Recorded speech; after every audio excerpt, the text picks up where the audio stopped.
Pachu with the Weekly Paleo Report, and this one is for Wednesday, July 31st of 2024.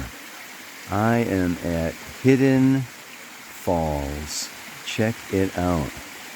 Very beautiful. Anyway, Moon is in Gemini. She is coming around. Waning. It's going to go into Cancer today. And then Thursday and Friday, move through Cancer, trining Saturn and Neptune, and coming along, and goes into Leo on Saturday. And joins together with the Sun. We have a new moon on Sunday. Yeah, and Venus will be there in Leo. The Sun, the Moon. We know that Mercury is just going into Virgo. But Venus is one that we're going to talk about. She is making a yod. She's at the very last degrees of Leo by now, okay? And she's going to make that yod with Neptune and Pluto, just like Mercury did last week. I talked about it a little bit. Now it's Venus's turn. I'll go into a little bit more of that, possibly. And then she goes into Virgo. Yeah, that is on Sunday, the day of the new moon. Venus goes into Virgo. And the same day, Sunday's a big day, man. Mercury stations to go retrograde on Sunday in Virgo. He's had enough of Virgo for a little while, and he wants to go back into Leo and do that yod all over again. So, I don't know, man. Sun's going to come up there. We got the yod, the fickle finger of fate, happening in many people's lives these days. But even before Venus goes into Virgo, makes that yod and everything, she comes into a square with Uranus, right? Uranus is in the later degrees of Taurus, so Leo to Taurus is a square. That's exact on Friday, but going on for quite some time. And, I'm also going to talk about Jupiter. Jupiter is coming into a very long-term square with Saturn. And I think it's about time that we address that. It's not exact for a little while yet, but we want to look and see just what that heralds for us. Let me look at the camera. All right, everybody. Shoo-wee. What a time. Let's see. Where to begin? I need to go back. Because what's coming up here, and some of you may be feeling this already, okay, is Jupiter coming into a square with Saturn. Yeah? It's going to be exact at 17 degrees, Gemini to Pisces, on August 20th. Then Jupiter's going to pass it up, come back and go retrograde, and on Christmas Day, square Saturn again, okay, at 14 degrees of Gemini and Pisces, and then come back for the third final pass, and it is not until June, yeah, where Saturn comes back, and it is actually in Aries and Cancer. By that time, next June, Saturn has gone all the way through Pisces, and Jupiter has come around to Cancer, so it's Cancer to Aries. And then there's a Saturn-Neptune conjunction going on then that somebody did ask about. I will go into that, but right now, I just want to go into this a little bit because it's a 90-degree square. Okay, Jupiter is breaking away from Saturn. Well, when did they have their meeting? When were they conjunct? December of 2020, the year of the Great Reset. And I'm not talking Charles Schwab here. I'm just talking about, something much greater than this guy, who wrote the book, The Great Reset. It was 4,000 years ago that Jupiter, Saturn, and Pluto came as close together Yeah, like around 2000 BC.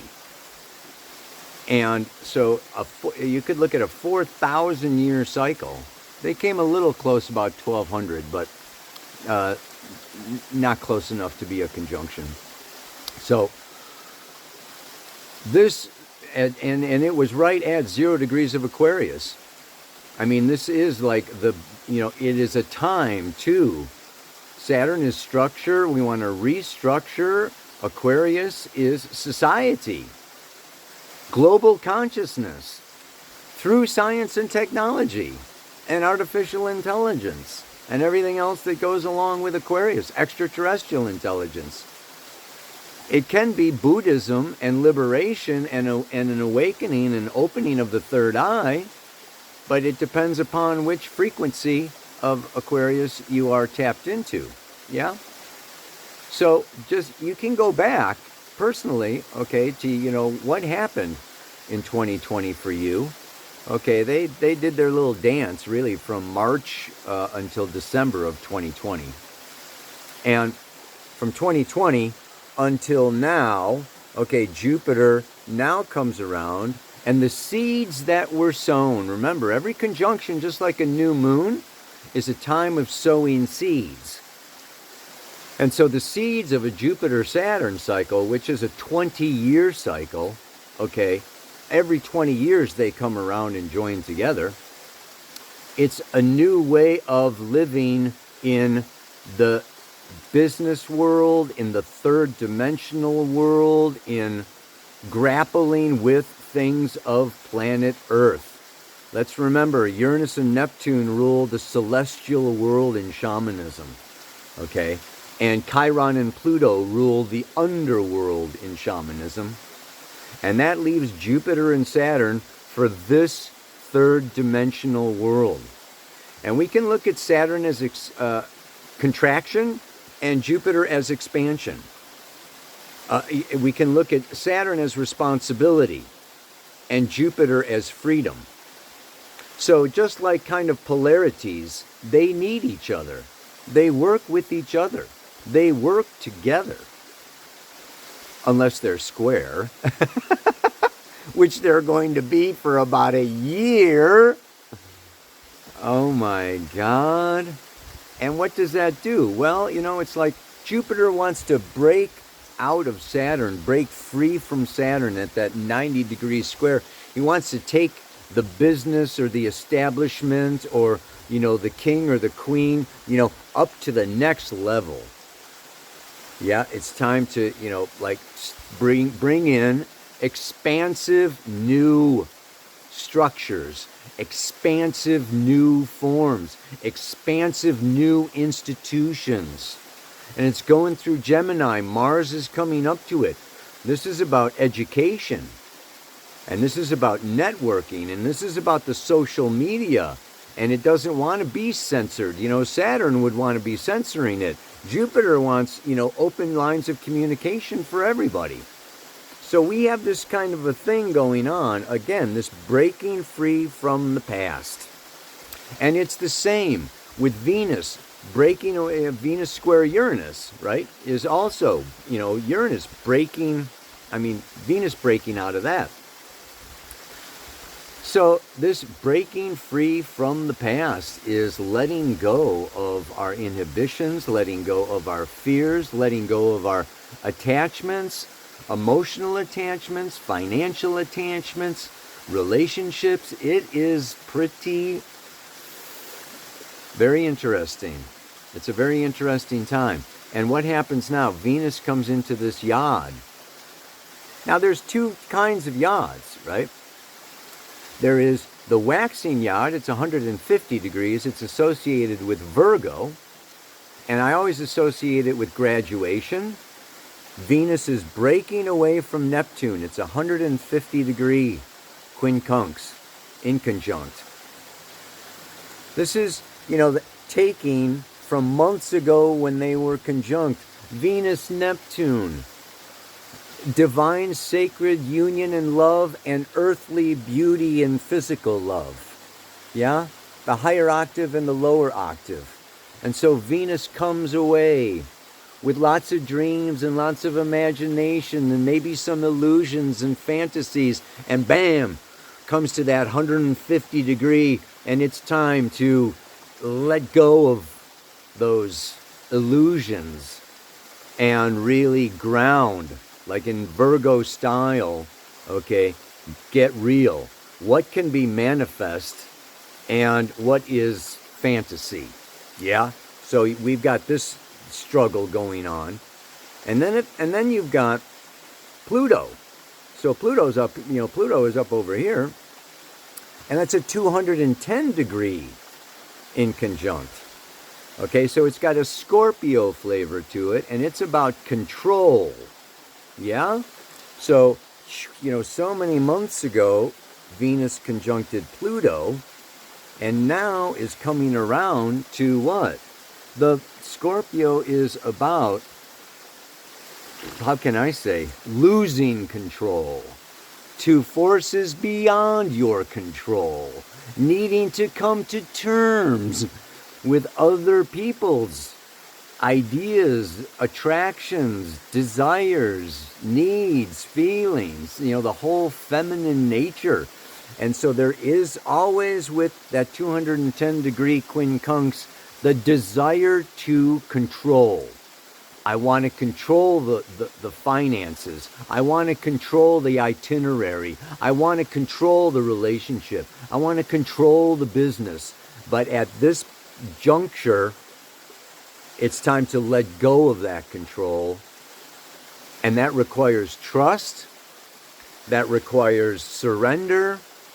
That requires a lot of, faith and belief in more of the process. And then if we really want to get into it, like I talked about last time, it's like a slingshot, right? So Venus wants to get, boing, shot up right through 0 degrees of Pisces. And then the sun's going to come around August 20th, same time as that Jupiter square Saturn, and the sun's going to do the same yod at 29 degrees Leo. So it's going to want to get shot right up to 29 degrees of Aquarius. And what does this involve? What it involves is the Leo-Aquarius axis is the Leo is the individual and Aquarius is the group or society. Leo is fun, passion, dynamic self-orientation, that is play and recreation and love affairs and children and just, I'm special, I am unique. This has to give way. Yeah? And it gives way to what? Well, that's right where, the Jupiter-Saturn Pluto conjunction was right at the beginning of Aquarius. We are at the beginning of the age of Aquarius. Pluto's going to come back into Aquarius after a little dip in Capricorn. And this is about, the new age. This is a new paradigm. A new reality will be emerging. And we are right now at the very, very, very beginning of a long, maybe couple 100-year process. Yeah? But this is the time to initiate. As Jupiter breaks free from Saturn, the future breaks free from the past. And what we're going to see now is Saturn is still going through Pisces. The old order. Yeah, the old order is still dissolving and falling away, finishing and completing till 2026. Yeah, that's what Saturn Neptune is. It's the end of the old order. Yeah? And, at the same time, Jupiter now is going to be breaking forward, breaking out, and moving ahead to establish a new philosophy, new meaning of life, new purpose. So this is all kind of in the background going on. That's why there's so much instability, insecurity, unpredictability going on. in politics and in the economy and in people's lives and in relationships. It's just, it's just like really, everything is going, woo. So let's now bring it into this new moon in Leo. I find the Sabian symbols very interesting for this particular degree, because there's a certain buildup. And that certain buildup, and I want to just talk about this, the frequency or the evolvement or the maturity of the archetype. Leo can be a little baby. It can be an I-know-it-all teenager. It can be the gold medal winner at the Olympics. And then it can move on to be the king. And it can move on to be the Lord, the generous, yes, of, King Arthur of Camelot. Or, there is this gradation as we mature through Leo. So it's very interesting that this particular, there is this buildup from what? Leo 11 degrees is children play on a swing hanging from the branches of a huge oak tree. Children. It mentions children playing. Yeah. Leo 12 degrees, an evening party of adults on a lawn illuminated with fancy lanterns. You got your successful, fancy, illumined people, right? But where this new moon is falling is at the 13th degree of Leo, which is an old sea captain rocking himself on the porch of his cottage. The quieted mind's recollections of crisis and joys long past. The key word is quiet recollection. Yeah? And this is kind of this lifting up into our witness, into our observer, out of that Leo, I, me, my, into, the good of the whole, the good of the company, the good of the family, the good of society, the good of the future generations. This is really moving into the king energy. Reminds me of one of my favorite books. What is it? The King, the Warrior, the Lover, and the Magician. What a great book. 4 archetypes. Worked a lot with the Mankind Project. And, different expressions of the masculine. And, of course, the north node of the moon is in Aries. Chiron is in Aries. This is the warrior energy. So this is the warrior energy, that masculine energy is just like charge. Just do it. Just do it. Right? And then there is the magician, right? This magician has more of a, Sagittarian quality, Piscean quality, Jupiterian quality, Yeah, with Mercury, Gemini. Jupiter and Mercury, both in Gemini, is very magician kind of energy happening, right? And the lover, of course, is this, Venus in Leo. And Venus moving into Virgo. Here she is, breaking away from Neptune, the divine lover, right? But of all these 4, the old sea captain rocking in his chair, and this new moon is about the elder. It's about the mature one that is more inward, solid, reflecting in stillness and quiet. And this sets the tone for this month. And of course, retrograde Mercury. Mercury also turns retrograde. Recollect. Recollect. Rejuvenate. Remember. Rebel, revolt, rethink, rewrite, Maybe you need to edit your book. It's a very good time.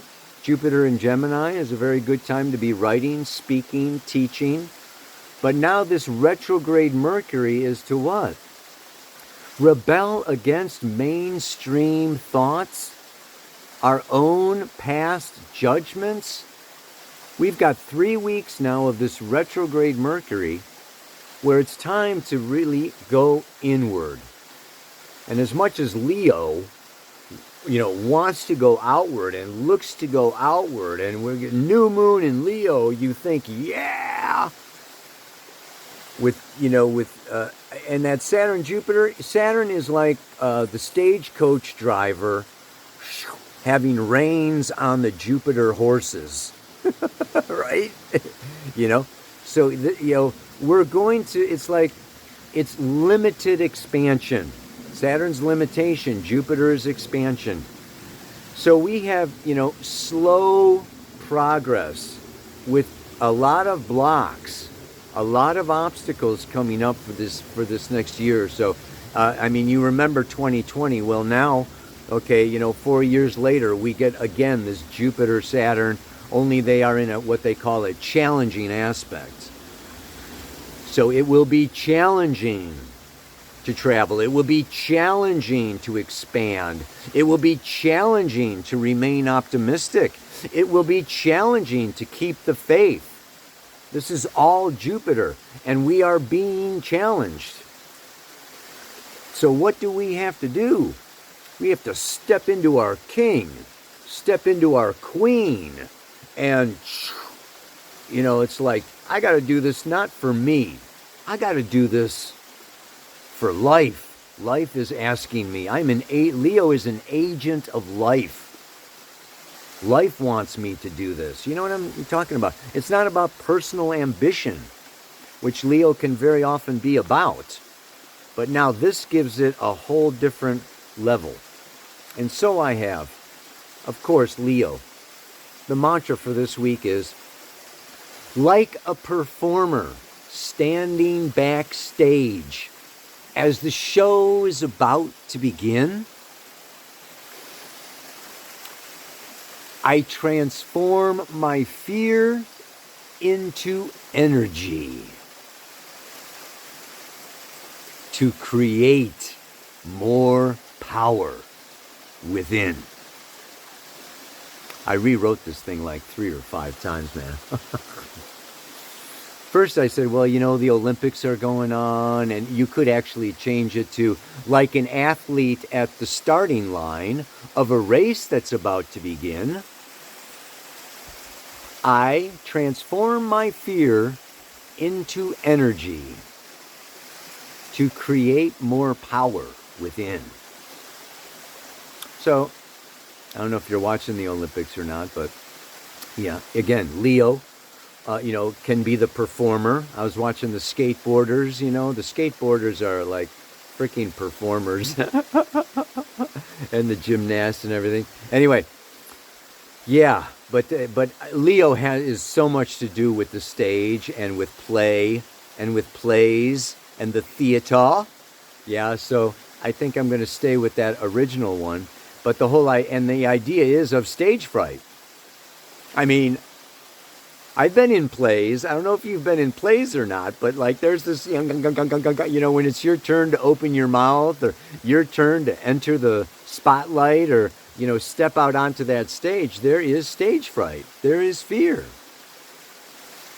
So this new moon in Leo wants to go forward. Mars and Jupiter charging through Gemini. They want to go forward. Saturn is holding the reins back, and Pluto up there is saying, whoa, whoa. So, there is this. So what we have to do is not rely so much on the external cooperation so much as internal combustion. Yeah, fixed fire is willpower, consciously directed. This is a time to be the lion, to be the lioness, and to roar if you have to roar, Yeah, and to charge if you have to charge. And it's going to take some gumption, you know. It may take, okay, boy, I got to do without that, or I forgot that, or I've got to leave that behind, or I've got to blah, blah, blah, blah, blah, you know. But don't let yourself be, disappointed or disillusioned and feel like the world is against me and you go into victim, or it's not supposed to happen because it's not flowing. No, this is like, it's almost a testing period. It's almost this time where, boom, yeah, we really need to like step into our power. So, like the performer standing backstage as the show is about to begin, I transform my fear into energy to what? Create more power within. It's because I know with stage fright, I've been in plays, and you just like you take a big breath and you charge out there, and all that fear is actually energy that's blocked. Fear is blocked energy. Pain is blocked energy. So, the fear is like, what you can do is exhale and go. Yeah, baby. You know what I'm talking about. So, namaste, aloha, so much love. Oh, shoot, I forgot. It's an addendum to the Pele report, man, because a couple of things. Number one, on Instagram, there are people pretending to be me, and it seems to be getting worse and worse and worse all the time. I will never contact you asking you for a reading or asking you for money of any which way, shape, or form. I have a waiting list. If you want a reading, you go on my website and you join the waiting list. I'm not looking for readings. I don't need any more readings than I've got, and I don't need any more money than I've got. So there's somebody that or many people that are continually imposters, yeah, and you can tell because they don't spell New Paradigm Astrology correctly. They put on an extra Y, or they put on, they have to change it somehow. Put a period in there, who knows? But anyway, that's about the Instagram. What else is happening? Tomorrow I leave for Costa Rica, and I'm doing a one-day workshop down there. If you're in Costa Rica, come on over to San Jose. I'm going to be doing a workshop. I think it's on the 10th. And then I'm going to be over in Greece and Spain. If you go to my website, links are below in this notes on YouTube. And then last but not least, the books. There's just a couple books left, and we decided to extend it one more day. 2 for 1. What is love? 2 for the price of 1. 1 for you and 1 for someone you love. Check it out. We'll keep it going just, for people that missed last week's Pele report.